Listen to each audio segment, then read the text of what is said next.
Murray Walsh's exhibition at Gallery 1111, 8 Degrees, is based on his interpretation through mixed media, the connections and pivot points we experience throughout our lives. Narrative is at the basis of each work, where 3 regions are featured: Japan's Honshu and Kyushu, Australia's Central West and Centre. This exhibition will be accompanied by the fine art ceramic work of Buff Sietsma.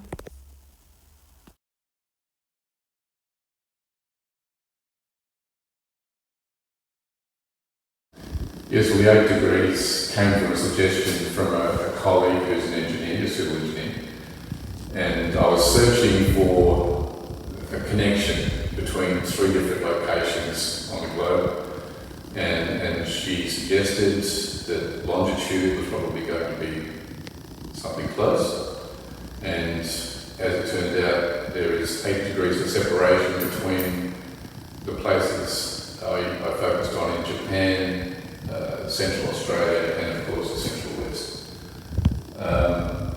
The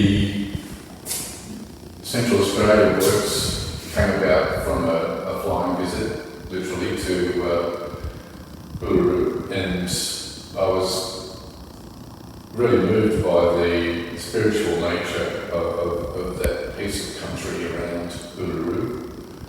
We were there for several days, and I got to experience the transient light as it moved across, and the landscape itself became illuminated with different colours and different hues throughout the different times of the day. So my work from that spot represents morning, midday, evening and night. The work that I've got here from the Central West, it's a part of the world that I've known now for over 30 years, since I met my wife, who was born in the Central West and grew up there. I now spend a lot of time doing plein air work, whether it be either from the back of an ATM and doing a mixture of acrylic and oil, or pen drawings, hence the indigo theme throughout the show, which Buff Sietsma has replicated in her beautiful ceramics. The drawings themselves of particular paints that I've known and loved throughout the years, and there's a beautiful calmness that whatever time of year just seems to be there. The paintings themselves, essentially, most of these would have been done during the autumn, so not a lot of grain dropping happening, but beautiful nonetheless. And then thirdly, the Japanese-inspired works. I was absolutely struck by the wild and pristine nature of the mountains and valleys that we were lucky enough to see while visiting my son, who lives in Japan. He's based in Miyazaki, a prefecture in Kyushu, and I was struck by the rugged and beautiful mountains that surrounded Miyazaki, particularly the Kyushu prefect. I guess it's in region, Kyushu. Also the coastline through there is magnificent. Cape Hugo, Mimitsu. And You talked about faith and culture as well, that struck you. Absolutely. What struck me several times were, if we went on a hike to a relatively remote place, there would be a shrine, and shrines were all beautifully tended and looked after. So it was obvious that people were making their way to their shrines on a regular basis to make sure they were neat and tidy. And that element of faith really struck me. I thought it was testimony to the folks wanted to maintain that tradition and maintain that faith. Yeah, it definitely translates. And looking around, you could definitely say that you're multidisciplinary. Tell us about the variation in processes and mediums. First and foremost, I'll always head back to oil paint. I love painting with oil because of its long-term nature in drying. I find I can continue to work with oil, I can manipulate it. These works in particular, I've used a scumbling technique, which is use of a dry brush over wet paint, and then blending those paints. In particular, I find I can get movement for these scumbling actions through here, and that once again is trying to show that transient nature of the light.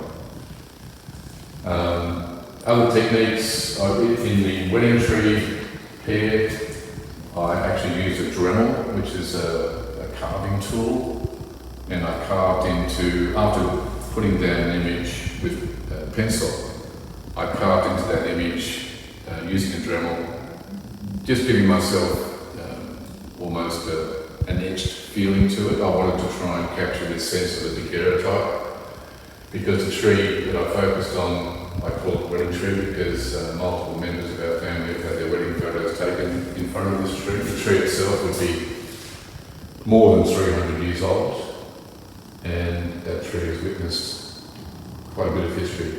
And just to be able to capture that as a daguerreotype means that hopefully I give that sense of agelessness with the imagery. Absolutely. And here, coming back over here, you see a completely different technique. Now, I know that you're out plein air painting. Can you talk through? Yes, well, I wanted to capture, well, I needed to capture images quickly. I had days where the climate was changing quite dramatically, so in the morning it might be fine and sunny, in the afternoon it might be drizzly and wet. So I had limited time to get out there in a paddock, get my work down onto canvas, which was a loose canvas at that point. I used acrylic for the base, and then I brought those works back to the studio and finished those using oil. And then there's a light varnish over the top of that. But I quite like that spontaneous, almost playful way of applying paint to a canvas. Yes, completely. A very harmonious interrelationship between all the disciplines. And speaking of which, working with Buff Sietsma, fine art ceramicist, and you can see clearly through the aesthetic that she's really worked closely with you in terms of honouring that palette. How did you find collaborating with a 3D artist for this exhibition? It was fantastic. Buff was very committed to her work, and she was able to interpret. First we talked about the colour indigo, which I've used in my pen drawings. She's been able to replicate indigo into raffia, which is part of her ceramics work. The colours are just beautiful and an exact match to what I wanted to achieve. Having said that, she was also able to capture that sense of what she describes as the perfect imperfection, which really resonates with this idea of being able to capture something and retain it in an artwork, whether it be a piece of ceramic or something on the wall, like we're looking at now. And I found that simpatico is probably the best way of describing it. We were in sync on the way we thought about these things, and as we talked through the exhibition in our initial meeting, we came to realise that we knew exactly where each other were going without very any practice, and that made it very much easier. So, as expected with Murray's exhibition, attention to detail is always important, and this is clearly seen in the framing. So, a couple of people have already had the privilege of coming through for a sneak peek, and the first thing they said, apart from wow, stunning work, straight to beautifully framed. Can you tell us a little bit about the framing and the importance of framing to you as an artist? Yes, well, framing is paramount. Particularly if you have something framed by somebody who you know will do a good job and have empathy with what you're trying to achieve as an artist. So I use two different framers. I use Sydney framers, Paul Doran. Paul has been wonderful over the 3 exhibitions that I've worked with him. The work here, in fact, Melanie came with me, and there was probably a panel of 4 people deciding the colours and backgrounds mounting. And also in the case of the floating frames, we picked out a phthalo blue that exists within this particular painting and used that as the tailored colour for those frames, which I think is just beautiful. The other works have been framed by Framing Life, Pete Kenny, yes. So these are just gorgeous.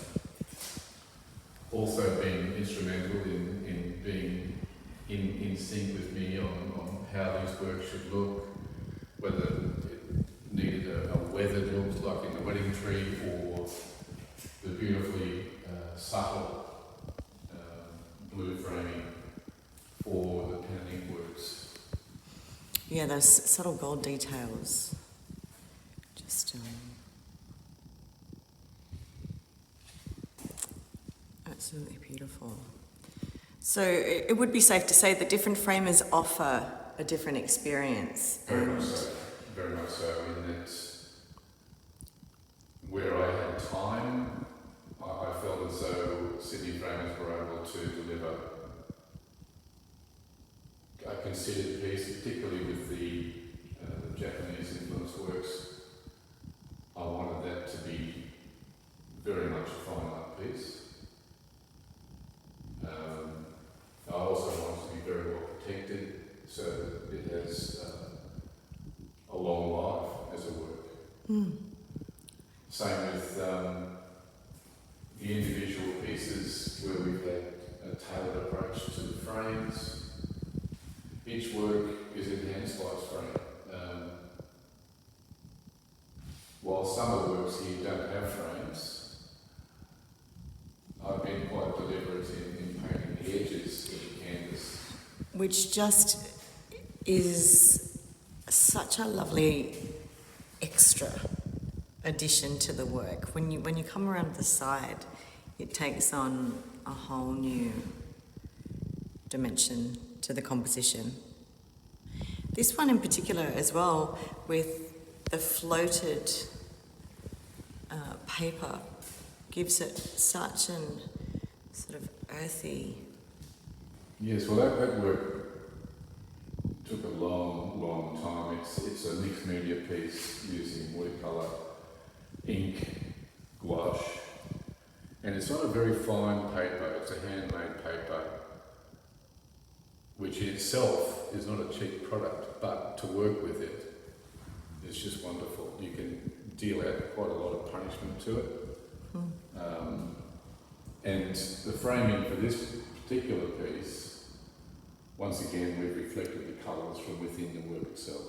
Yes, and it fits absolutely beautifully with this beautiful body of fine art ceramics by Buff. Well, we wish you all the best for your show. Thank you for sharing the behind the scenes. Thank you.